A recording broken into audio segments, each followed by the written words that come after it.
আমার বাইকে সুন্দর একটা লুক দেওয়ার জন্য হেডলাইটটা স্টিকার করবো। হেডলাইট স্টিকার আমার কাছে মোটামুটি ভালোই লাগে। আপনারা তো জানেনই আমার বাইকের কাজ আমি নিজেই করি, আমার নিজের করতে ভালো লাগে, কারণ দোকানের কাজ আমার সবসময় পছন্দ হয় না, আর ওদের কাজও ব্যস্ততা থাকে, আর আমার নিজের কাজ নিজের করতে ভালো লাগে। এই যে হেডলাইটটা খুলছি সব কিছু নিজেই করছি, হেডলাইট খুলছি, তারপর স্টিকার সব নিজেই করবো। আপনারা দেখবেন সব ঘরে বেশি করবো। এবার হচ্ছে লাইটের উপরে খুব আলতো করে স্টিকারটা লাগাচ্ছিলাম আমি, আর একজন ক্যামেরাম্যান ছিল আর একজন সহকারী আমার কাছে ছিল। মাঝে মাঝে তাপ দেওয়া লাগছে, যে গ্যাস লাইট দিয়ে মাঝে মাঝে তাপ দিছি, যাতে হচ্ছে কোনো জায়গায় কোনো ভাস টাস না পড়ে।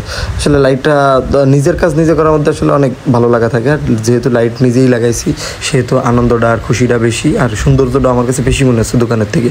জানি না দোকানে অনেক বেশি সুন্দর হয়। তো লাগানো শেষ, এখন এই উপরে স্টিকারটা উঠে লাইট দেওয়ার পরে দেখেন কি সুন্দর গ্লোস একটা লুক দিছি। আমি মোটা স্টিকারটা লাগাইছি যাতে সুন্দর দেখা যায়।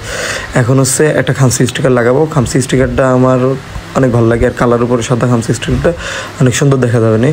আর হচ্ছে খামসি স্টিকার দিলে হয় কি, দূর থেকে ছবিটা ভালো আসে, মানে কালো স্টিকারটা আসলে ভালোভাবে বোঝা যায়। তো এই হচ্ছে আমার বাইকের সুন্দর যে লুকটা ছিল, এটা আপনারা দেখতে পারতেছেন। যারা বলেন যে সব কিছু নিজে করা যায় না, এটার জন্য হিট গান লাগে, এটা দোকানেতে ছাড়া লাগানো যাবে না, ভাই আসলে নিজে কি চেষ্টা করছেন আমি জানি না। নিজের কাজ নিজে করার ভিতরে যে আনন্দ, আর নিজে করার পরে কষ্টের পরে যে সৌন্দর্যটা আসে, আমার কাছে মনে হয় ওইটা অনেক বেশি। টাকা দিয়ে সব কিছু কেনা যায় না ভাই। আপনি আপনার বাইকের সব কাজ নিজে করার চেষ্টা করেন, দেখবেন আপনার মন মানসিকতা ভালো থাকবে, আপনার বাইকও ভালো থাকবে।